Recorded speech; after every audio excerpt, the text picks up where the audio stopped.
আসসালামু আলাইকুম। আমি আজকে দুধের জেলি বানিয়ে দেখাবো। আর দুধের জেলির সাথে এখানে আমি আধা কেজি পরিমাণ দুধ নিছি।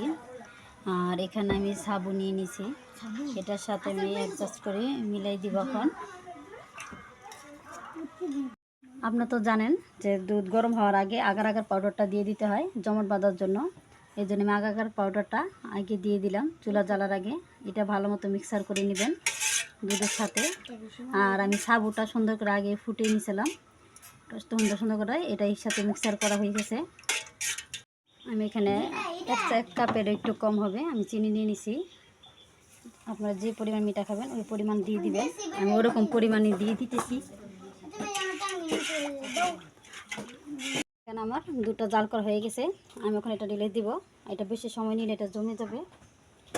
আমি চাই যখন চুলা থেকে এটা নামিয়ে নিতেছি।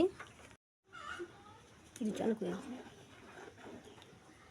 আমি পাত্রে ঢেলে দেবো। আমি দুইটা পাত্রে নিয়ে নিছি, দুইটা সিলভারের টিফিন কালি নিছি। আপনারা ওরকম কিছু নিয়ে নেবেন।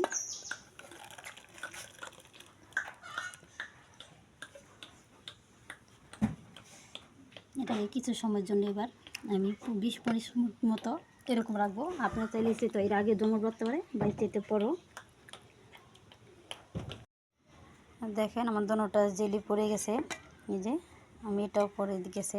এটা দেখেন কত সুন্দর হয়েছে। ওখানে আমি আপনাদের একটা থালে সার্ভ করে দেখিয়ে দিতেছি।